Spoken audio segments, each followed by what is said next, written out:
All my dear masters for you మీకోసం ఛానల్కు స్వాగతం సుస్వాగతం. ముందుగా మన గురువు గారైన శ్రీ బ్రహ్మర్షి పితామహ పత్రిజీ గారికి మన గురుమాతకు నా ఆత్మ ప్రణామాలు మాస్టర్స్. ఓకే మాస్టర్స్, ఈ రోజు మన ఛానల్కి సీనియర్ పిరమిడ్ మాస్టర్ గారైన పద్మ గారు యుఎస్ఏ నుంచి వస్తున్నారు మాస్టర్స్. ఓకే మాస్టర్స్, మేడం గారు చెప్పబోయే టాపిక్ ఎంత భాగ్యము గురించి చెప్పబోతున్నారు మాస్టర్స్. ఓకే మాస్టర్స్, మేడం గారికి వెల్కమ్ చెప్పుకుందాం. Okay madam, please welcome madam, continue our session madam. Thank you madam. లేదా పదవుల విషయంలో కానీ, ఆస్తి అంతస్తుల విషయంలో కానీ, ఏ రోజు ఎక్కడా కూడా మనం ఆహ్, అందరిని మిగతా వాళ్ళని దాటి లేము. చాలా అతి సాధారణమైన స్థాయిలో మనం ఉన్నాము. ఇటువంటి దానిలో మన దగ్గర ఏదైతే సంపద ఉందో, ఆ సంపదని షేర్ చేసుకోమని మీరు నన్ను ఆహ్వానించడం చాలా ఆనందం అండి. థాంక్ యూ సో మచ్ అండి. మీ ఛానల్ నేమ్ కూడా చాలా బావుంది. ఫర్ యూ మీకోసం అనేది చాలా బావుంది. థాంక్ యూ అండి. And congrats. ఒక ఛానల్ స్టార్ట్ చేసి దాని ద్వారా ఆహ్, మహాజ్ఞానాన్ని గురువుల నుండి అందించడం అనేది, ఒక స్టేజ్ ఏర్పాటు చేయడం అనేది అంత చిన్న విషయం కాదు. ఈజీ కూడా కాదు. అది రన్ చేయడం అనేది. ఎందుకంటే ఒక ఛానల్ ఆర్గనైజర్‌గా నాకు తెలుసు అది ఎలా ఉంటుందో. ఆ ఒత్తిడి అనేది ఎలా ఉంటుందో. ఆహ్, వన్స్ అగైన్ కంగ్రాచ్యులేషన్స్ అండి. మీరు ఈ స్టెప్ ముందుకు తీసుకున్నందుకు. ఫ్రెండ్స్, మనం అందరం కూడా పత్రి సార్ పాడినటువంటి 'ఎంత భాగ్యమో' సాంగ్ విన్నాము. నేనిచ్చిన టైటిల్ యాక్చువల్‌గా 'ఎంత భాగ్యమో' దాని పక్కన డాట్స్ రావాలి. అది మరి టైప్ చేసిన వాళ్ళు ఎట్లానో తెలీదు. ఎంతో భాగ్యమో అయ్యింది అది చివరికి. అది ఎలా అయిందంటే కన్నడ టైటిల్ లాగా అయిపోయింది అది చివరికి. అయితే మనం అది పదం చూడంగానే సార్ పాడినటువంటి ఆ లైన్ గుర్తు రావాలి. ఎంత భాగ్యమో అని పాడేవాళ్ళాయన. అది గుర్తు రావాలనమాట. అందుకని నేను ఆ టైటిల్ ఇవ్వడం జరిగింది. దానిని మనం రిసీవ్ చేసుకోవడానికి ముందు ఒక్క 5 నిమిషాలు ధ్యానం చేద్దాం ఫ్రెండ్స్. ఎందుకనంటే దేనినైనా సరే వినడానికి సిద్ధమవటానికి మనలని మనం, మన చెవులు, కళ్ళు అన్నిటిని, చెవులు ఓపెన్ అవ్వాలంటే కళ్ళు, నోరు, మైండ్ అన్నీ క్లోజ్ అవ్వాలి. క్లోజ్ అయితేనే చెవులు ఓపెన్ అవుతాయన్నమాట. అందుకని దానికి సిద్ధమవ్వడానికి మనం ఒక్క 5 నిమిషాలు ధ్యానం చేద్దాం ఫ్రెండ్స్. కళ్ళు 2 మూసుకుందాము.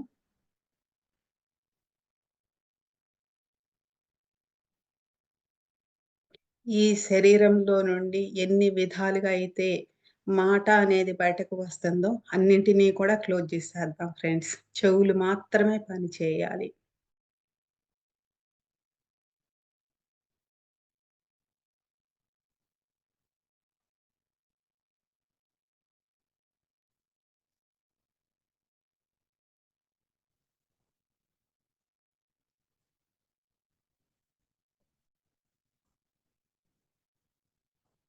Five seconds.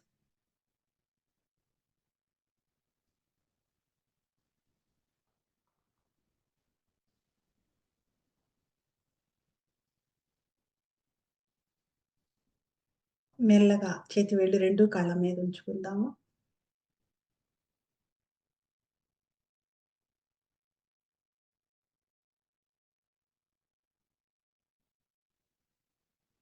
Five seconds.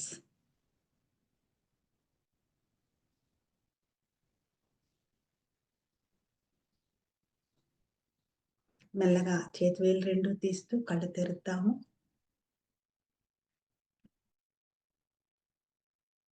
ఒక్కసారి మనందరికీ చెప్పలేనంత మహాభాగ్యాన్ని ప్రసాదించినటువంటి మనందరి మహాజ్ఞాన గురువు, ఆది గురువు బ్రహ్మర్షి పత్రిజీకి కృతజ్ఞతలు తెలియజేసుకుందాము. Thank you so much friends. ఒక్క 5 నిమిషాలలో మనం బ్యూటిఫుల్ అద్భుతమైనటువంటి ధ్యానాన్ని చేసుకున్నాము. వినబోయేదానికి సిద్ధపడుతూ మన శరీరంలోని అణువణువుని సిద్ధం చేసుకొని కూర్చున్నాము. ముందుగా ఫర్ యూ మీకోసం ఛానల్ ద్వారా ఈ కార్యక్రమానికి హాజరైనటువంటి కనిపించని మహాగురువులందరికీ కూడా నమస్కారం. ఈ భూమి అంతా గురువులతో వెలిసిల్లాలి అనేది ఆది గురువు పత్రిజీ యొక్క మహా సంకల్పం, కళ, కోరిక. అంతటి గొప్ప దార్శనికుడైనటువంటి ఆదిగురు బ్రహ్మర్షి పత్రిజీకి నమస్కారం. డియర్ ఫ్రెండ్స్, నా పేరు పద్మ. మాది విజయవాడ. నేను ప్రస్తుతం డాలాస్‌లో ఉన్నాను.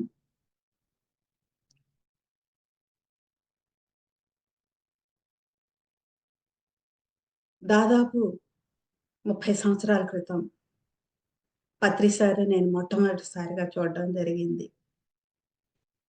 అప్పటి వరకు కూడా చిన్నప్పటి నుండి నాకున్నటువంటి జీవితం పట్ల సరి సరికాని అవగాహన, సరికాని పనులు, సరికాని మాటలు అన్నీ కూడా నా జీవితంలో ఎన్నో చిక్కుముళ్ళు తెచ్చిపెట్టినాయి.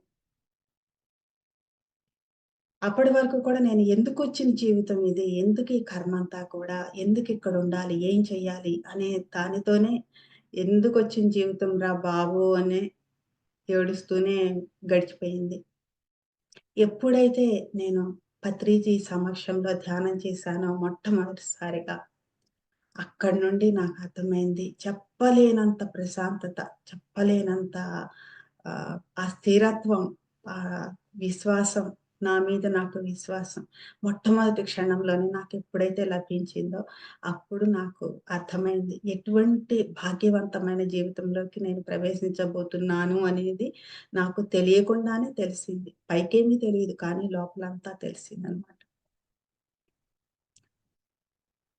నేను అనుభవిస్తున్నటువంటి ఈ భాగ్యవంతమైన జీవితాన్ని అందరికీ అందించాలనేది నేను ఆ క్షణమే నిర్ణయించుకున్నా. ప్రత్యేకించి స్త్రీలు, పిల్లలు.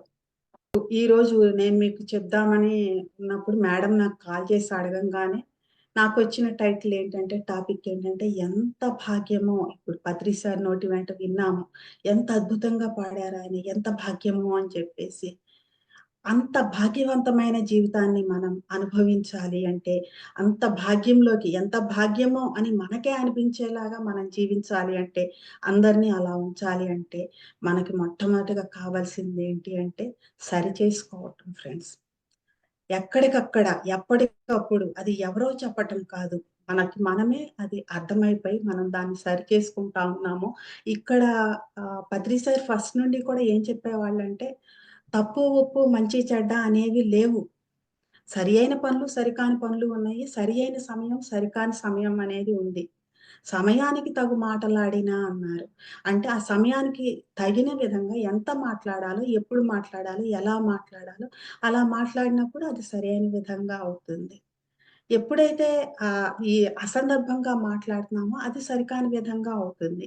ఈ రెండిటిని కూడా మనం ఎప్పుడైతే సరిచేసుకుంటా ఉంటామో, మన నుండి వెళ్ళేటటువంటి ఆ మెసేజ్ ప్రతిదీ కూడా పర్ఫెక్ట్‌గా ఎప్పుడైతే వెళ్తుందో, అది అందరికీ కూడా భాగ్యవంతమైన జీవితాన్ని ప్రసాదిస్తుంది ఫ్రెండ్స్. ఎలా అంటే నా జీవితం ఉంది. నాదెప్పుడు కూడా ఫస్ట్‌లో ధ్యానంలోకొస్తానే ఎన్ని అనుభవాలు తీసుకున్నా ఏదైనా కానీ ప్రతిదీ కూడా ఆటోమేటిక్. చిన్నప్పటి నుండి అంతే ఆటోమేటిక్‌గా ఉండేది. ధ్యానంలోకొచ్చిన తర్వాత పూర్తిగా ఆటోమేటిక్. ప్రయత్నపూర్వకం అనేది నా దాంట్లో లేదనమాట. అసలు నాకు తెలీదు. ధ్యానం అనేదే కొత్త. ధ్యానంలో అనుభవాలు రావటం ఇంకా కొత్త. దాంట్లోని వెంటనే థర్డ్ ఐ విజన్స్ రావటం కొత్త. ఆటోమేటిక్ రైటింగ్ రావటం కొత్త. ఇలాగా ప్రతిది అంతా కొత్త. ఆటోమేటిక్‌గా నా జీవితంలోకి అవి ప్రవహించి వచ్చేసినాయి. అవి వచ్చేసినప్పుడు నేను వాటిని ఎలా అర్థం చేసుకొని, ఎలా నేను ఇంకొకళ్ళకి వివరించాలి? వాళ్ళు చెప్పింది నాకు నేను పర్ఫెక్ట్‌గా తీసుకున్న తర్వాత సరిగ్గా నేను తీసుకున్నానా లేదా? వాళ్ళు నాకు చెప్తున్న దాన్ని సరిగ్గా తీసుకున్నానా లేదా? సరిగ్గా నోట్ చేసుకున్నానా లేదా? తిరిగి నేను దాన్ని చెప్పేటప్పుడు ఆ పదాన్ని యాజ్ ఇట్ ఈజ్‌గా నేనక్కడ ప్రెజెంట్ చేయగలుగుతున్నానా లేదా? ఇక్కడ నేను ఈ విషయంలో నేను పర్ఫెక్షన్ ఎంతైతే నేను పర్ఫెక్ట్‌గా ఉండాలని తీసుకోవడం మొదలుపెట్టానో, అదంత వేగంగా అందరిలోకి ప్రవేశించడం అనేది మొదలుపెట్టింది ఫ్రెండ్స్. ఒక మనిషి ఉన్నారు అంటే, ఒక వ్యక్తి ఉన్నారు అంటే, కళ్ళు తెరిచి బయటికి చూస్తున్నంత సేపు కూడా ఎన్నో ఇన్‌ఫ్లూయెన్సెస్ మన మీదుంటాయి. ఎన్నో అట్రాక్షన్స్ ఉంటాయి. ఎందరో దేనికి ఎవరు ఏ ఏ విధంగా ఇన్‌స్పైర్ చేస్తారో మనల్ని తెలీదు. అది ఆ ఇన్‌స్పైర్ అయ్యింది మనకి సరైన విధమో కాదో, సరైన మార్గమో కాదో కూడా మనకు తెలీదు ఫ్రెండ్స్. ఎందుకని కళ్ళు తెరిచి చూసేది ఎప్పుడు కూడా అది మన ఐస్ క్లోజ్ చేసి మన లోపలికి మనం ప్రవేశించటం మొదలు పెడతామో, మన అంతరంగంలో కొలువై ఉన్నటువంటి ఆ దైవాన్ని స్పర్శించి, ఆ సౌందర్యాన్ని మనం ఎప్పుడైతే చూస్తామో, మనమెవరం, ఏ స్థాయిలో ఉన్నాం, ఈ సమయంలో ఇక్కడ ఎందుకున్నాం, ఎవరితో మనం కలిసున్నాము, మన ఫ్యామిలీ, మన చుట్టూ భౌతికంగా ఎవరెవరైనా ఉండొచ్చు. కానీ మనం ఎవరితో కలిసున్నాము అనేది ఇవన్నీ కూడా ఏం చేస్తాయంటే రాను రాను వీటిని మనం గమనిస్తున్నప్పుడు ఏమవుతుందంటే, మనం వేటి వైపు చూడాలి, మరి ఏవి కావాలనుకోవాలి, ఏవి అవసరమవుతాయి. అంటే మనకు అవసరం అనుకునేవి మనం సంపాదించుకుంటున్నామా? వాటంతట అవిగా మన దగ్గరకొస్తున్నాయా? మనం సంపాదించుకుంటున్నప్పుడు తెలుస్తుంది మనకి. మనం ఇవి సంపాదించుకుంటున్నాము అని చెప్పేసి అవి మన దగ్గరకొస్తున్నాయని తెలుస్తుంది. కానీ వాటంతట అవిగా మన దగ్గరికొచ్చేటప్పుడు మనకు తెలీదు ఫ్రెండ్స్. చాలా అవేర్‌నెస్ కావాలక్కడ. వాటంతట అవిగా మన దగ్గరికి ఎన్నో వస్తాయి. కానీ అందులో మనకి కావాల్సింది ఏది అని సెలెక్ట్ చేసుకోవటంలోనే మనకి భాగ్యవంతమైన జీవితం అనేది మనం గడపగలుగుతాం ఫ్రెండ్స్. ఒక చిన్న ఎగ్జాంపుల్. ఆహ్, సారీ ఇక్కడ నేను మిమ్మల్ని కామెంట్ చేయట్లేదు.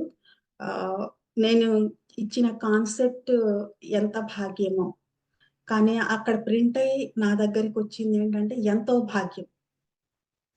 ఎంత భాగ్యమో అని ఇచ్చిన దానికి, ఎంతో భాగ్యం అన్నదానికి చాలా తేడా ఉంది ఫ్రెండ్స్. ఎట్లా అంటే, ఎంతో భాగ్యం అని చెప్పినప్పుడు ఏంటంటే, నా నేను ఏదైతే నా పరిధిలో నుండి చూస్తున్నానో, నాకు ఎంతో భాగ్యం అనిపించింది.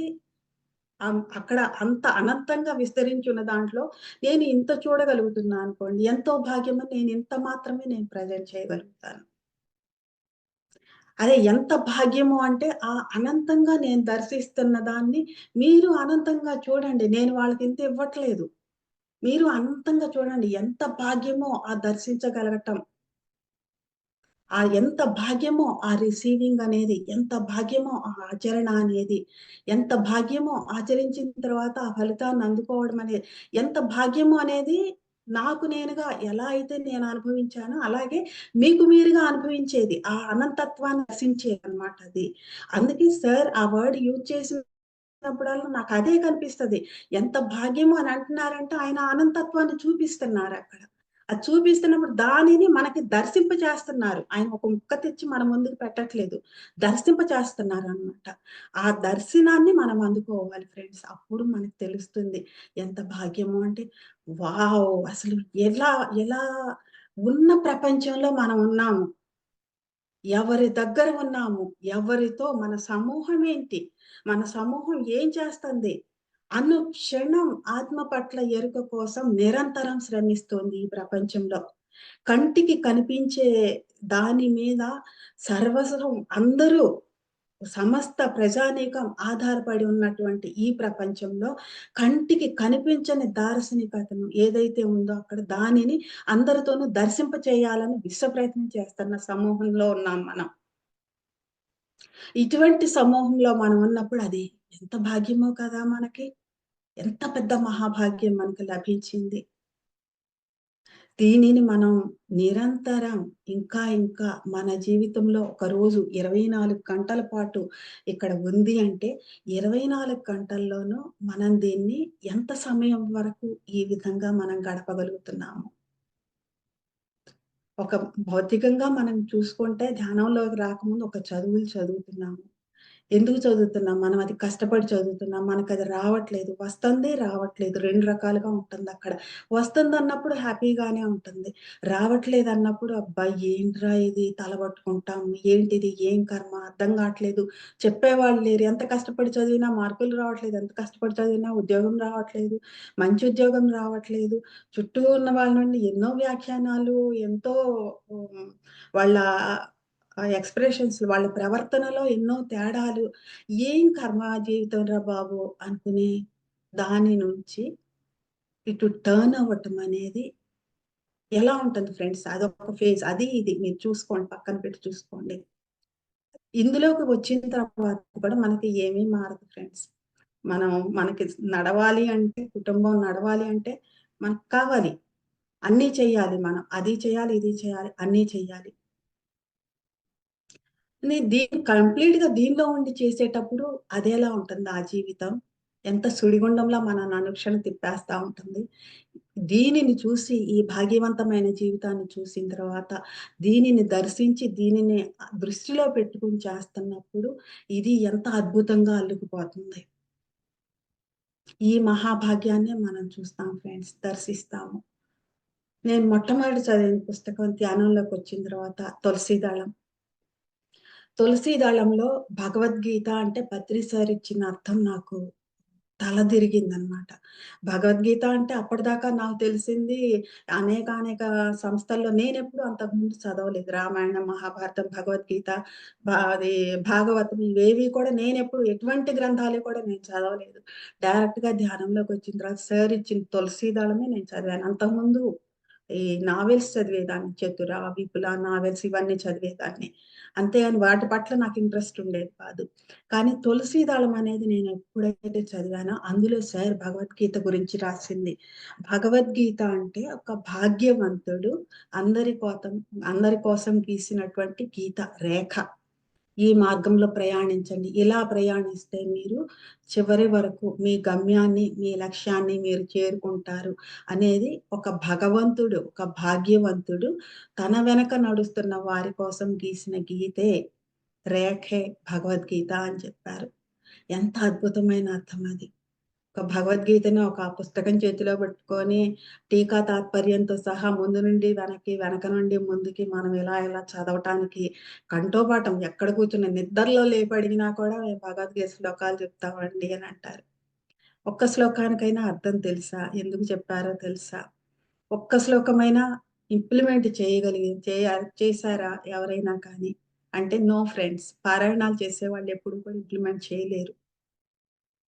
ఆ ఒక్క పదం, ఆ ఒక్క సెంటెన్స్ భగవద్గీత అంటే ఆయన ఇచ్చినటువంటి అర్థం నాకు కంప్లీట్‌గా ఈ ఆత్మ ప్రయాణం ఎలా ఉంటుందో నాకది కళ్ళ ముందు చూపించింది ఫ్రెండ్స్. అది ఎంత భాగ్యమో అంటే. ఎంతమంది గురువుల గురించి ఆదిగురువు పత్రిజీ ఆ గ్రంథంలో మనకు అందించారు. అప్పటి వరకు మనకు తెలుసా? ఇంతమంది గురువులున్నారు ప్రపంచవ్యాప్తంగా అనేది మనకు తెలుసా? ఒక శివుడిని శివుడిలా చూసామా? విష్ణుమూర్తిని విష్ణుమూర్తిలా చూసామా? మరి బ్రహ్మని బ్రహ్మలా చూసామా? లేదా వీళ్ళున్నారు లక్ష్మీ, పార్వతి, సరస్వతి వాళ్ళని వాళ్ళలా చూసామా? చూడలేదు కదా! వాళ్ళున్న స్థాయి అక్కడ. మనం చూడగలిగిందెక్కడ? మనం మన జీవితాల్లోకి తెచ్చుకుందెక్కడ? మనకనుగుణంగానే అంతా ఉపయోగించుకున్నాం తప్ప, వాళ్ళకనుగుణంగా వాళ్ళున్న స్థాయికి అనుగుణంగా మనం ఎప్పుడూ కూడా తిరగలేకపోయాం ఫ్రెండ్స్. ఎందుకనంటే మార్గం మనకు తెలీదు. ఏ మార్గంలో వెళ్తే అది మనకు అందుతుందో తెలీదు. అటువంటి వాళ్ళని వాళ్ళుగా ఎక్కడైతే ఉన్నారు, ఏ స్థాయిలో అయితే ఉన్నారు, ఏ జ్ఞానమైతే అక్కడ ఉందో, ఏమి ఉద్దేశించి వాళ్ళక్కడ కూర్చునున్నారో, దానిని మనం అందుకోవాలి అంటే, వాళ్ళ వైపు వాళ్ళకు అనుగుణంగా మనం తిరగాలి అంటే, శ్వాస మీద ధ్యాస అవసరం అనే ఆ ప్రక్రియని అందించిన ఆదిగురువు పత్రిజీ ఎంత భాగ్యమో కదా! ఆ ప్రక్రియ ఎంత భాగ్యమో కదా మనకి. అదే లేకపోతే ఈరోజు ఇన్ని కోట్ల మంది ఏమైపోయి ఉండేవాళ్ళు. ఆ బురదలోనే ఇదే కరెక్ట్ అనుకుని, దాంట్లోనే కొట్టుకుంటూ, దాంట్లోనే తిట్టుకుంటూ, దాంట్లోనే కలబడిపోతూ, మరి ఇదే జీవితం అనుకుని, ఇదే శాంతం అనుకుని, ఇక్కడ కనిపించేదే అంతా అనుకుని, ఇక్కడిక్కడే ఉండిపోయేది కదా! తిరిగి మళ్ళీ మనం ఆ జనన మరణ దాని నుండి బయటికి ఎలా వస్తాం అసలు? ఎంత పెద్ద మార్గాన్ని అసలు తిరిగి ఒక సంబంధమైనటువంటి జన్మను తీసుకోవాల్సిన అవసరమే లేకుండా ఆయన అందరిని కూడా ఒడ్డెక్కిచ్చేశారు.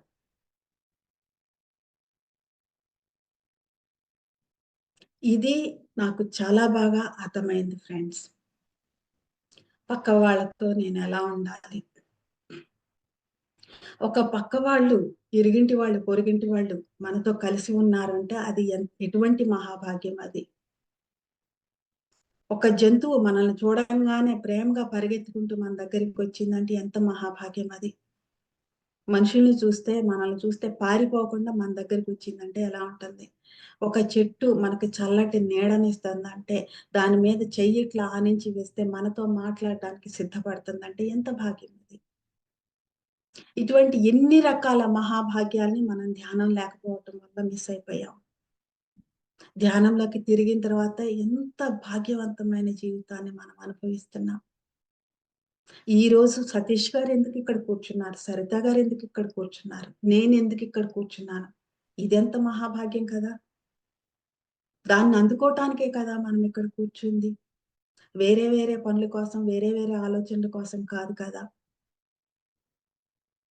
ఇదే ఫ్రెండ్స్ ఎంత భాగ్యమో అంటే, మనకి ఏ అనంతంగా మనకి ఏ మహా సౌందర్యం అయితే కనిపిస్తుందో, ఏ మహాజ్ఞానం అయితే కనిపిస్తుందో, మన స్థాయి ఇది అని ఏదైతే తెలియచెప్తుందో, నీ స్థాయికి అనుగుణంగా నువ్వు ప్రవర్తించు. పత్రి సార్ ఎప్పుడు చెప్తారు? మనం దైవాలం అవ్వడానికి ఇక్కడికి రాలేదు. దైవాలం మనిషి జీవితంలో జీవించడానికొచ్చామని చెప్తారు. మరి ఒక దైవం మానుష్య రూపేణ అన్నారు. దైవం మనిషి రూపేణ జీవించాలి అంటే దైవం దైవంలా బిహేవ్ చేయాలి. అలా జరగాలి అంటే ఇవన్నీ కూడా మనం అందుకోవాలి అంటే మనం ముందుగా చేయవలసింది ప్రపంచం వైపు చూడటం మానేయటం ఫ్రెండ్స్. ఎవరో ఒకళ్ళు నాకు చెప్పారు. ఏమని చెప్పారంటే, మనకు సంబంధించినటువంటి మన జీవితంలో మనంగా చేయవలసినటువంటి ప్రతిదాన్ని కూడా క్వెషన్స్ మనం రాసేసి ఆన్సర్స్ రాయమని మనం సొసైటీకి ఇచ్చేసాం. నేనేం కట్టుకోవాలి? నేనేం తినాలి? నేనేం చదవాలి? నేనేం చెయ్యాలి? నేనేం మాట్లాడాలి?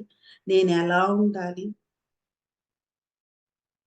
నేనెవరిని పెళ్లి చేసుకోవాలి? నేనెప్పుడు పిల్లల్ని కనాలి?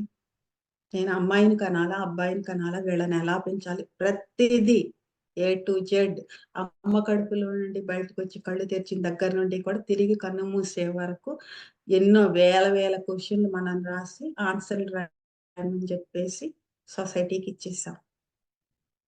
వాళ్ళు రాసిచ్చిన ఆన్సర్స్‌ని మనం ఫాలో అవుతా వచ్చాం. పత్రి సార్ వచ్చిన దగ్గర నుండినే ధ్యానం అంట ఎప్పుడైతే మొదలుపెట్టిందో, నువ్వేం చెయ్యాలో, నువ్వెలా ఉండాలో నువ్వు నిర్ణయించుకో. తప్పో, ఒప్పో, మంచో, చెడ్డో నువ్వు నిర్ణయించుకో. ఈ ప్రపంచంలో తప్పుటడుగులు అనేవి లేవు. తప్పటడుగులే ఉన్నాయని చెప్పారు పత్రి సార్. ఆ తప్పటడుగులు నేనేస్తున్నాను. తప్పటడుగులు నేను స్థిరమైన అడుగులుగా వెయ్యాలి అంటే, ముందు ఇవి వేస్తేనే కదా అది వేయగలుగుతారు. మన జీవితంలో మనకి సంబంధించిన వాటినన్నిటికి కూడా ఆ నిర్ణయాధికారం అనేది మన చేతుల్లోనే ఉండాలి ఫ్రెండ్స్. అప్పుడే మన జీవితం భాగ్యవంతమైన జీవితం అవుతుంది. దేనికైనా సరే ఈ నిర్ణయం నేనే తీసుకున్నాను కాబట్టి, ఇలా చేయాలని నేనే డిసైడ్ అయ్యాను కాబట్టి, దానివల్ల వచ్చేటటువంటి రిజల్ట్స్ ఏవైతే ఉన్నాయో యాక్షన్‌కి రియాక్షన్ వస్తుంది. ఈ రియాక్షన్స్ ఏవైతే ఉన్నాయో అవన్నీ కూడా నేనే నిర్ణయం తీసుకున్నాను కాబట్టి నేనే వాటన్నిటిని కూడా ఫేస్ చేయాలి అనే ఆత్మవిశ్వాసం కూడా మనకు కంప్లీట్‌గా వస్తుంది ఫ్రెండ్స్. ఎప్పుడైతే వాళ్ళు చెప్పారు, వీళ్ళు చెప్పారు అని చెప్పేసి మనం చేయడం మొదలు పెడతామో, అప్పుడు దాన్ని ఫేస్ చేసే ధైర్యం మనకుండదు. డెఫినెట్‌గా మనకొస్తాయి. ఏవో ఒకటి ఎదురొస్తాయి ఛాలెంజెస్ అనేవి. ఆ ఛాలెంజెస్‌ని ఫేస్ చేసే ధైర్యం మనకుండదు. ఎందుకంటే ఎప్పుడైతే మనం వాళ్ళు చెప్పారు, వాళ్ళు చెప్పింది చేశాను అని ఎప్పుడైతే మనం అంటన్నామో, అప్పుడు మనం తోసేస్తున్నాం. డిపెండ్ అవుతున్నాం. మనకి మనంగా నిలబడటానికి సిద్ధపడట్లేదక్కడ. వాళ్ళు చెప్తే మనం చేయాలని ఏముంది? లేదు కదా! కానీ చెప్పారు. వాళ్ళు చెప్పారు. నేను చేశాను. ఇలా అయ్యిందని మనం ఎందుకంటున్నామంటే తోసేస్తున్నాం మనం. తప్పించుకుంటున్నాము. తప్పించుకుంటున్నాము అంటే ఇక్కడేమవుతుందంటే ఈ చేస్తుంది ఫేస్ చేస్తున్న ఛాలెంజ్ ఏదైతే ఉందో అది మనం ఖచ్చితంగా ఫేస్ చేయాల్సిందే అయితే గాని ఇంకొంచెం టఫ్‌గా మన ముందుకొస్తుందనేది నేను నేర్చుకున్న లెసన్ ఫ్రెండ్స్. అందుకే ధ్యానంలోకొచ్చిన దగ్గర నుండి కూడా నేను ధ్యానం చెయ్యాలి. ధ్యానం ఎందుకు చేయాలంటే నన్ను నేను తెలుసుకోవడానికి చేయాలి. నేనేం చేయగలను? నేనేం చేయలేను. ఎక్కడ నేను తప్పు చేస్తున్నాను? ఎక్కడ నేను కరెక్ట్‌గా చేస్తున్నాను? ఇవన్నీ కూడా నాకు కంప్లీట్ అవగాహన ఉండాలి. ఎందుకంటే ఎన్నో కన్‌ఫ్యూజన్స్‌లో ఉన్నాను నేను. నాకు కనిపించే కలలు వేరేగా ఉండేవి. నాకు రోడ్ మీద నడుస్తుంటే కనిపించే విజన్స్ వేరేగా ఉండేవి. నేను ధ్యానంలోకి రాకముందు నుండి నేను ఎన్నో లోకాలు చూసేదాన్ని. ఆ లోకాలు వేరేగా ఉండే అక్కడ ఎంతో ఫ్రెండ్‌షిప్ ఉండేది. హ్యాపీగా ఉండేవాళ్ళం. ఆ హ్యాపీనెస్ ఇక్కడ ఎందుకు లేదు నాకు అర్థమయ్యేది కాదు. ఇలా ఎన్నో డౌట్‌లున్నాయి నాకు. ఎన్నో కన్‌ఫ్యూజన్స్ ఉన్నాయి. ఆ కన్‌ఫ్యూజన్స్ నాకెలా క్లారిటీ అవుతాయంటే నేనేం చేస్తున్నానో నాకు తెలియాలి ముందు. నేను కరెక్ట్‌గా ఉన్నానా లేదా? పర్ఫెక్ట్‌గా ఉన్నానా లేదా? నేను చేస్తున్న దాని పట్ల నాకు క్లారిటీ ఉందా లేదా? ఇవన్నీ నాకు తెలియాలి. తెలియాలి అంటే నా డెసిషన్ నేను తీసుకోవాలి. తీసుకొని నేను స్టెప్ ముందుకు వేసినప్పుడే దాని పట్ల నాకు కంప్లీట్ అవగాహన, అనుభవం అనేదొస్తుంది. ఇది స్టార్టింగ్ నుండి కూడా మేము చేస్తా వచ్చాం ఫ్రెండ్స్. ఇందులో నాకు కంప్లీట్‌గా స్టార్టింగ్ నుండి నేనొచ్చిన హ్మ్. ఇంకా 1 ఇయర్ అవ్వలేదు. పిఎస్ఎస్ఎం గ్రాండ్ మాస్టర్ కోనేరు వరలక్ష్మి మేడం ధ్యానంలోకి రావడం జరిగింది. ఆమె ఎప్పుడైతే వచ్చారో, ఎప్పుడైతే నాతో జత కలిసారో, అప్పుడు ఇద్దరి ప్రయాణం ఎప్పుడైతే ఒకటిగా మారిందో, ఎప్పుడైతే ఇద్దరికీ అనుభవాలు అక్కడ సగం, ఇక్కడ సగం వస్తున్నాయో, షేర్ చేసుకొని మాట్లాడుకోవటం మొదలుపెట్టామో, అప్పుడు ఏమైందంటే ఈ ఛాలెంజెస్‌ని ఫేస్ చేసే ఆహ్, ధైర్యం మాకొచ్చింది. ఎందుకొచ్చింది అంటే, మేము చేస్తున్న పని పర్ఫెక్ట్ అన్న క్లారిటీ మాకుంది గాబట్టి. ఇవి మేంగా చెయ్యట్లేదు. మాకందించబడుతున్న వాటినే జరుగుతున్న వాటిల్లో మేమున్నాం తప్ప మేం చెయ్యట్లేదు అనే కంప్లీట్ క్లారిటీ మాకేదైతే వచ్చిందో, పైన ఉన్న మనకంటే పైనున్నటువంటి అనంత విశ్వం ఎందరో మాస్టర్స్ అని అందరూ చెప్తారు గానీ ఫ్రెండ్స్, నేను నా పైనుంది నాకు చెప్పేది, చెప్పగలిగేది ఇక్కడైనా, అక్కడైనా, ఎక్కడైనా పత్రి సార్ ఒక్కళ్ళే. పత్రి సార్‌కే తెలుసు. నేనెవరో, ఏంటో, ఎక్కడి నుండి వచ్చానో, నా ప్రణాళికలేంటో, అవి నేను ఎలా కంప్లీట్ చేయాలో, కంప్లీట్ చేసిన తర్వాత ఇది నా చిట్ట చివరి జన్మ నేను ఎలా చేసుకోగలను, అది తెలిసింది కంప్లీట్‌గా పత్రి సార్‌కే. కాబట్టి నేను పత్రి సార్‌కి నేను ఆహ్, హ్యాండ్ ఓవర్ చేసేసిన తర్వాత, నా జీవితాన్ని నేను హ్యాండ్ ఓవర్ చేసేసిన తర్వాత, అటునుండి ఏ సందేశమైతే వస్తుందో నా ఇంట్యూషన్ ద్వారా వచ్చినా గాని, ఆయన ఎదురుగుండా కూర్చొని చెప్పినా గాని ఒకటే ఫ్రెండ్స్ నాకు. ఆ సందేశం ఏదైతే వస్తుందో, దానిని నేను ఫాలో అవుతా వెళ్తన్నప్పుడు, ఇంప్లిమెంట్ చేస్తా వెళ్తన్నప్పుడు ఎటువంటి అడ్డంకులు నాకు రాలేదు. బయట నుండి ఎటువంటి అది అందరిలోకి వెళ్లి ఏ రకంగా జరిగిందో, ఎలా మాట్లాడుకున్నారో అవేవి కూడా నేను వినలేదు. ఒక యజ్ఞం చేయమన్నారంటే యజ్ఞం చేశామా లేదా? దాని గురించి ప్రయత్నం చేయడానికి అందరి దగ్గరికి వెళ్ళామా లేదా? చెప్పామా లేదా? చెప్పిన తర్వాత అవి కొంత మనకి సపోర్ట్ ఒస్తుంది. కొంత రాదు. రానప్పుడు మనం ఏం చేయాలి? ఇవన్నీ కూడా ఏ టు జెడ్ నేర్చుకోవటంలో ఎన్ని డక్కాముక్కీలు తిన్నా కానీ వెనక్కి తగ్గని అచంచల విశ్వాసం అనేది చెప్తారు ఫ్రెండ్స్. ఆ అచంచల విశ్వాసం అనేది ఎలా లభించిందంటే, పత్రిజీ ఇచ్చినటువంటి సందేశం వల్ల. ఆ సందేశం ఎప్పుడైతే అనుకున్నామో, అది మాకెప్పుడైతే తెలిసిందో, ఇంప్లిమెంటేషన్‌కి ఎప్పుడైతే వెళ్ళామో, అది అప్పుడది ఆటోమేటిక్‌గా అల్లుకోవటం మొదలుపెట్టింది. ఆటోమేటిక్‌గా ప్రయాణించేస్తుందది. దాంతో పాటు మేమున్నామంతే. నుండి నేర్చుకున్నామంతే. వెళ్ళి అవన్నీ చేస్తా వస్తున్నప్పుడు, ఒక్కొక్క అడుగు వేస్తున్నప్పుడు, ఈ అడుగేస్తే ఎలా ఉంటుంది? ప్రతిదీ మన లైఫ్‌లో మనకు ముందు తెలిసుండదు ఫ్రెండ్స్. మన పిఎస్ఎస్ఎంలో నేర్చుకోవటం ఒకసారి, చేయటం ఒకసారి ఉండదు. నేర్చుకుంటేనే చెయ్యాలి అంతే. చేస్తూనే నేర్చుకోవాలి. ఇది మన పాలిసీ. కాబట్టి చేస్తూనే ఎలా నేర్చుకోవాలనేది మనకి కంప్లీట్ అదేం చేయాలో, ఎలా చేయాలో మనకు తెలీదు. అవగాహన ఉండదు. తెలిసే వాటిని ప్రతిసారి ఇవ్వరు మాకు. అలా చేస్తే స్టెప్ ఏస్తున్నప్పుడు ఈ స్టెప్ ఏస్తే ఏమవుతుందో కూడా తెలీదు. కానీ స్టెప్ వేసే తీరతాం. ఎందుకని అంటే సార్ ఇచ్చినటువంటి సందేశం అటువంటిది. ఆధ్యాత్మిక సామ్రాజ్యానికి మూల సృష్టికర్త. అనంత విశ్వాన్ని తన కంటి సైగ ద్వారా పాలించగలిగినటువంటి, సంరక్షించగలిగినటువంటి ఆది గురువు బ్రహ్మర్షి పత్రిజీ యొక్క సందేశం. ఆయన మాట శాసనం ఫ్రెండ్స్. అది జరిగి తీరాలి ఈ భూమి మీద.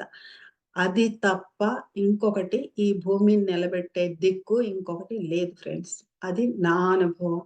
నేను చూసాను కాబట్టి నేను పత్రి సార్‌ని చూసాను. ఆయన పనిచేసే విధానం చూసాను. అనేక లోకాల్లో ఆయన ఎలా ఉంటారో చూసాను.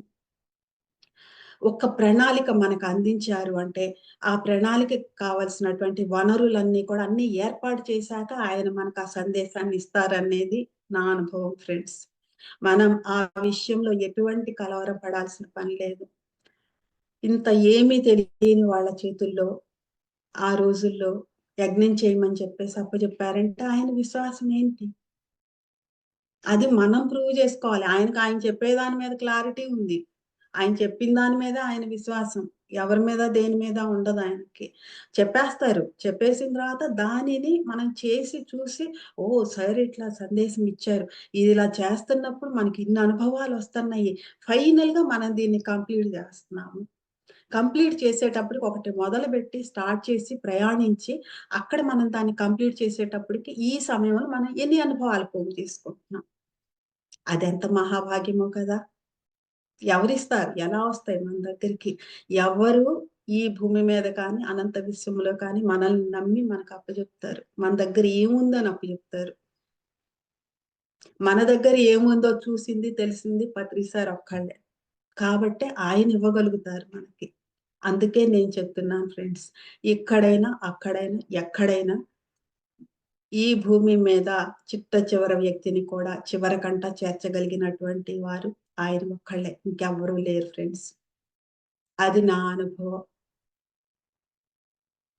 ఎప్పుడైతే ఆ మహాగురువు, ఆ ఆది గురువు దగ్గరికి మనం వెళ్తామో, ఎప్పుడైతే ఆ జ్ఞాన ఖడ్గం మనకి తగిలి మనలో ఉన్న అజ్ఞానం పటాపంచలైపోయి, దాని తర్వాత ఆయన అందించే ఆ తేనెని మనం అందుకోగలుగుతామో, అది మహాభాగ్యం ఫ్రెండ్స్. ఆయన ఒకసారి నాతో అన్నారు, "నేను కత్తి పూసిన తేనెని మేడం" అన్నారు. నోరు తెరుచుకుపోయింది వరలక్ష్మి మేడంకి నాకు. కత్తి పూసిన తేనె. ఇటువంటి పదప్రయోగం ఎవరన్నా చేస్తారా అసలు? ఆయన అదొక్కటే మాట్లాడారు. ఇంకేం మాట్లాడలేదు. నేను కత్తి పూసిన తేనెను మేడం అన్నారు. అది మాకు అర్థం చేసుకోవటానికి ఓహ్! ఈ పదం ఇదిలా ఎందుకు ఉపయోగించారు? ఎందుకు మాట్లాడారు సార్ ఇలాగా? ఆయన మెసేజ్ ప్రతిదీ ఒక మాట ద్వారా, ఒక అక్షరం ద్వారా, అన్న శబ్దం ద్వారా, కంటి సైగ ద్వారా బయటకొస్తున్నప్పుడు దానిని మనం అర్థం చేసుకోవటానికి చాలా సమయం పడతది ఫ్రెండ్స్. అట్లాగే మాకది సమయం పట్టింది. ఎలా అంటే అప్పుడు మాకేం అర్థమైందంటే ఓహ్! కరెక్ట్. ఆయన కత్తి పూసిన తేనె అంటే ముందు కత్తి కనిపిస్తది. ఆయనలో ఉన్న పదును కనిపిస్తది. ఎప్పుడైతే ఆ పదును తగిలి మనలో ఉన్న ఆ అజ్ఞానం అనేది తొలగిపోయిందో అప్పుడు మనం ఆ తేనెను అందుకోగలుగుతాం. ఆ పదును వెనక తేనుంటుంది. ఆ మాధుర్యం ఉంటుంది. ఆ మధురం ఉంటుంది. తుమ్మెద, సీతాకోకచిలుక ప్రతి పువ్వు నుండి మకరందాన్ని తీసుకున్నట్టు, తనొక చోట గూట్లో పెట్టినట్టు, పత్రిసారి ఎన్నింటి నుండినో ఆయన సేకరించి పెట్టుకున్నటువంటి ఆ మకరందం, ఆ తేనె మనందరికీ కూడా అందాలి అంటే, మనలో ఉన్నటువంటి అవగాహన లేని జీవితం నుండి మనం బయటికి రావాలి ఫ్రెండ్స్. అజ్ఞానంలో ఉన్న మన అజ్ఞానం నుండి మనం బయటికి రావాలి. మన అపోహల నుండి బయటికి రావాలి. వీటి నుండి మనం ఎప్పుడైతే బయటకొచ్చామో ఆటోమేటిక్‌గా మన భయాల నుండి, దుఃఖం నుండి బయటకొచ్చేస్తాం ఫ్రెండ్స్. ఎప్పుడైతే మనం వాటి నుండి బయటకొచ్చామో అప్పుడు మనం ఆ తేనెను అందుకోగలుగుతాము. అది మహాభాగ్యం. మహాభాగ్యం నా దృష్టిలో. ఇలా ఎన్నో ఉన్నాయి ఫ్రెండ్స్ నా జీవితంలో అనుభవాలు. ఎన్ని ఆయన అందించారో నేను చెప్పలేను. ఎన్ని ప్రాజెక్ట్‌లు చిన్నవి, పెద్దవి. నేను చెయ్యలేను, అంటే కలలో కూడా ఊహించలేమనమాట అది. ఒక సామాన్యంగా సాధారణ స్త్రీ, ఇంట్లో నుండి బయటికి రాలేని స్త్రీ, చదువు సంధ్య లేదు, ప్రపంచం తెలీదు, రూపాయి డబ్బు లేదు, నలుగురితో మాట్లాడటం రాదు. ఏదీ లేనటువంటి స్త్రీ ఇటువంటి యజ్ఞాలు చేయగలదు అని చెప్పేసి, సారథ్యం తీసుకోగలదు అని చెప్పేసి, ఇటువంటి కార్యక్రమాలకి ఆహ్, ఏం కావాలో బ్యాక్‌గ్రౌండ్ సపోర్ట్‌గా తను ఇవన్నీ కూడా చేయగలదు అని చెప్పేసి నమ్మి ఆయన అప్పజెప్తున్నారు అంటే, మనల్ని మనం దానికి విశ్వ ప్రణాళికకి అనుగుణంగా మనల్ని మనం ఎలా టర్న్ చేసుకోవాలి. మొట్టమొదటిగా అందులో మనకి అడ్డం పడుతుందేంటంటే భయం. భయం ఎందుకొస్తుంది మనలో? కేవలం భయం కారణంగానే దుఃఖమొస్తది ఫ్రెండ్స్. కోపమొస్తది, అసూయ వస్తది.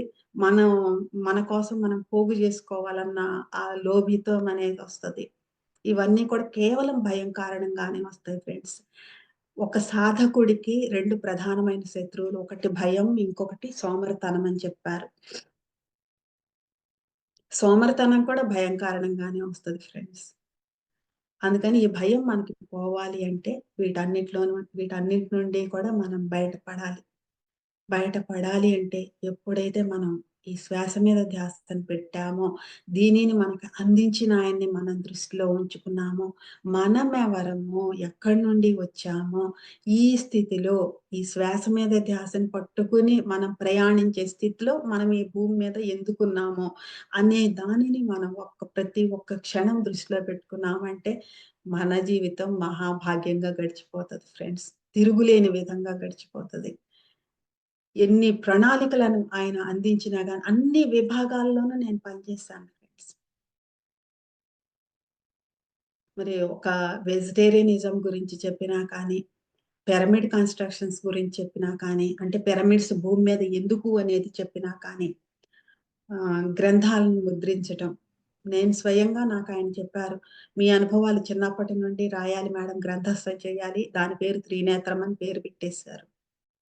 కానీ అది నేను ఏడ్చి కూర్చి ఒక పిట్ట గాని, ఒక పక్షి గాని ఇటొక ఇటొక పుల్ల తీసుకొచ్చి గూడు గట్టి ఎలా అయితే కంప్లీట్ చేస్తా, అలా నేను గుర్తొచ్చినవన్నీ ముందు పేపర్ మీద పెట్టి, తర్వాత ఫెయిర్ చేసి, వాటిని ప్రింట్ చేసి, ప్రింటింగ్ మిస్టేక్స్ లేకుండా నేను సార్‌కిచ్చి, అది సార్ దాన్ని 3 సార్లు కరెక్షన్స్ చేసిన తర్వాత ఫైనల్‌గా ప్రింట్ అయ్యి చేతిలోకొచ్చేటప్పటికి 70 పేజీల పుస్తకం ఏడాదిన్నర పట్టింది ఫ్రెండ్స్. ఎందుకంటే అది మెసేజ్ పర్ఫెక్ట్‌గా వెళ్ళాలి. ఎటువంటి అచ్చు తప్పు గాని, ఆహ్, అన్నెసెసరీ లెటర్ గాని, ఒక్క చుక్క కూడా అందులో ఉండకూడదు. అనేది చూస్తే 1 ½ ఇయర్ పట్టింది ఫ్రెండ్స్. దాన్నే నేను మళ్ళీ చేశాను. ఒక అసంతృప్తి నాకుంది. అందులో నేను సరిగ్గా ఫోటోస్ ఏమి పెట్టలేకపోయాను సార్‌ది. సరిగ్గా నా కాంటాక్ట్ నంబర్ కూడా నేను అందులో ఇవ్వలేకపోయాను. అదంతా కాకుండా మళ్ళీ నేను తిరిగి ఆ బుక్స్ అన్నీ అయిపోయి తిరిగి బుక్స్ కావాలి అన్నప్పుడు, మళ్ళీ దాన్ని తిరిగి ప్రింట్ చేయటానికి మళ్ళీ 1 ½ ఇయర్ పట్టింది ఫ్రెండ్స్. దాని పేరే నా గురువు. నా గురువు అనే టైటిల్ నేనెందుకిచ్చానంటే, నేనే పెట్టానది. సార్ చెప్పింది కాదది, నేనే పెట్టాను. సార్‌తో చెప్పాను. సార్ కవర్ పేజ్ మీద మీ ఫోటో ఇలా వస్తుంది. సార్ దీని టైటిల్ ఇది 'నా గురువు' అని పెడుతున్నాను. అంటే, "ఓకే మేడం మీ ఇష్టం. మీకెలా అనిపిస్తే అలా చేయండి" అన్నారు సార్.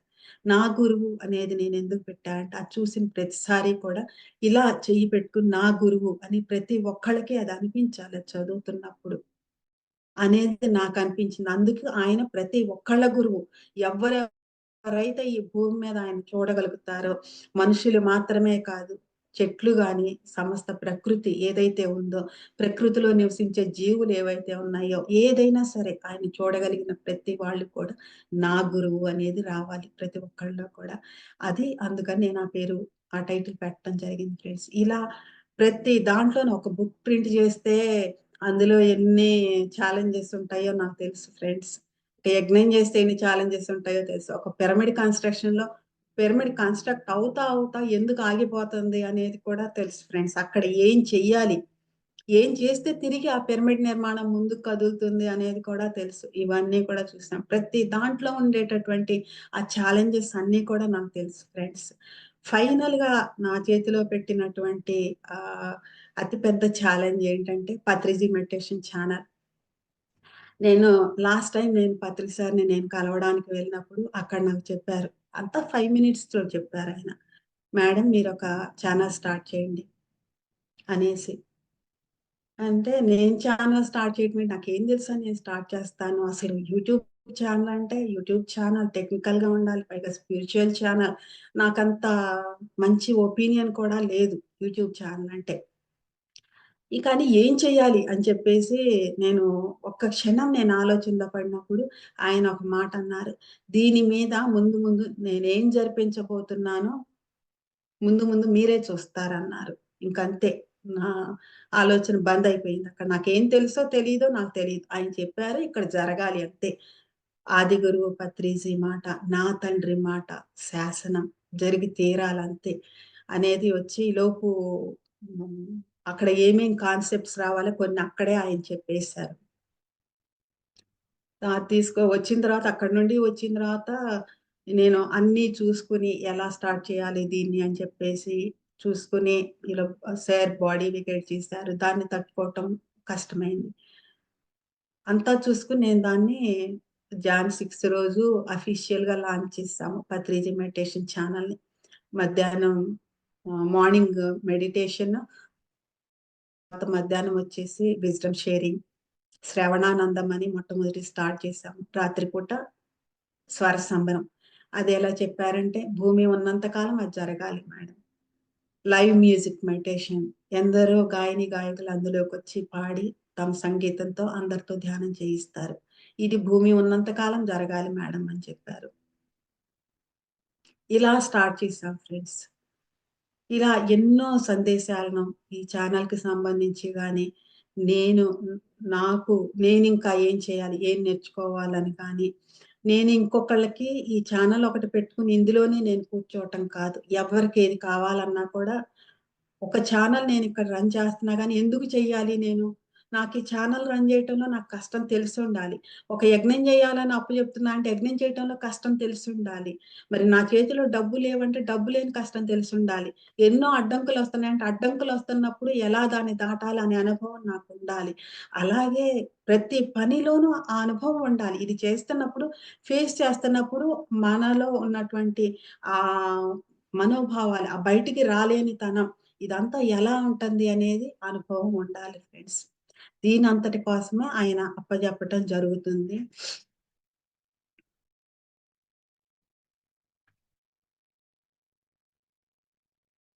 అలానే ఫైనల్‌గా ఆయన నాకు అప్పజెప్పింది ఈ ఛానల్ ఫ్రెండ్స్. ఈ ఛానల్ నేను చేయటం మాత్రమే కాదు, ఎవరికి ఏం కావాలన్నా కానీ నేను సహకరిస్తూ ఉంటాను. ఏం ఇదిలా ఏం చేయాలి మేడం? ఇదిలా ఎలా జరగాలి మేడం? మరి దీనిలో మీరు ఆహ్, ప్రోమో వీడియో ఇవ్వాలి మేడం. దీనిలో సెషన్ తీసుకోవాలి మేడం. ఇది చూడాలి మేడం. ఎవ్వరు ఏం అడిగినా కూడా నేను నో చెప్పను. ఎందుకంటే అది 13 వ్యక్తిగత సూత్రాల్లో మొట్టమొదటి సూత్రం. ఎవ్వరు ఏది చెప్తున్నా కానీ నో అని నకారాత్మకంగా మాట్లాడకూడదు అనేది మొట్టమొదటి సూత్రం అన్నమాట అది. దానిని నేను ఫాలో అవుతాను ఫ్రెండ్స్. నేను ఒక ఛానెల్ ఎందుకు పెట్టుకున్నాను? దీంట్లో కష్టం నాకు తెలియాలి. అప్పుడే నాకు ఇంకొకళ్ళు చేస్తున్నప్పుడు అందులో కష్టం ఎలా ఉంటుందో నాకు తెలుస్తుంది. నేను వాళ్ళకి సహకరించగలుగుతాను అనేది నా ఆలోచన ఫ్రెండ్స్. ఇందులో భాగంగానే పత్రిజీ రీసెంట్‌గా ఇచ్చిన ఎన్నో ప్రాజెక్ట్స్ ఆయన అందించారు. అందులో మెగా ప్రాజెక్ట్స్ ఉన్నాయి కొన్ని. మొ మొదటిది అఖండ భారతం, అఖండ ధ్యానం అని ఇచ్చారు. అంటే భరతఖండం ఇదివరకు ఎలా ఉండేదో అన్నీ కూడా ఆ ధ్యానంలో పాల్గొనాలని ఇచ్చారు. 24 గంటల ధ్యానం. ఒక్కొక్క స్టేట్ ఒక్కొక్క గంట తీసుకుంది. మొత్తం అంతా అయ్యేటప్పటికి ఈ 24 గంటల్లోనూ రిమైనింగ్ స్టేట్స్ అన్నీ వాళ్ళ టైమ్ జోన్ ప్రకారం జాయిన్ అయినాయన్నమాట అందులో. ఇలా 1,00,000 మాస్టర్స్ అందులో మెడిటేషన్ చేయాలని చెప్పారు. కానీ ఆ రోజు అందులో 10,00,000 మాస్టర్స్ అందులో మెడిటేషన్ చేశారు ఫ్రెండ్స్ 24 గంటల్లోనూ. దాని తర్వాత మెగా ప్రాజెక్ట్ ఏంటంటే save earth, save animals, save plants అనేది ఇచ్చారు.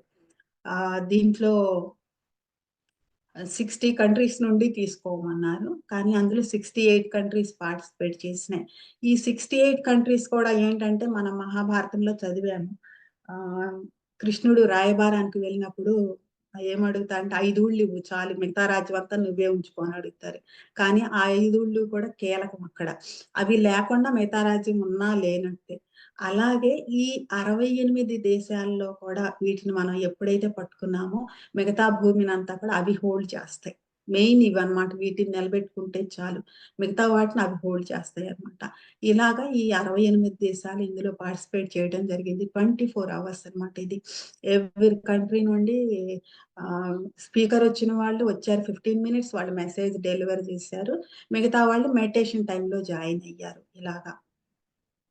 ఇలా జరిగింది ఫ్రెండ్స్. ఇప్పుడు అదే థర్డ్ ఏంటంటే మనకొచ్చేసి అంతర్జాతీయ ఆధ్యాత్మిక మహిళా శాస్త్రవేత్తల సదస్సు అనిచ్చారు. ఇది కూడా రేపు మే 9న ఈవినింగ్ 7 పీఎం టు 10థ్ 7 పీఎం వరకు 24 అవర్స్ జరుగుతుంది ఫ్రెండ్స్. ఇందులో 38 మాస్టర్స్ వస్తారు. ఇంటర్నేషనల్‌గా వుమెన్ సైంటిస్ట్స్ అన్నమాట. Spiritual women scientists. 50% పీఎస్ఎస్ఎం నుండి అయితే 50% నాన్ పీఎస్ఎస్ఎం నుండి ఉంటారు. వారు ఇప్పటిదాకా ఏదైతే చేశారో వారి అవగాహన నుండి మెసేజ్‌ని అక్కడ డెలివర్ చేస్తారు. ఇది మే 9థ్ జరుగుతుంది ఫ్రెండ్స్.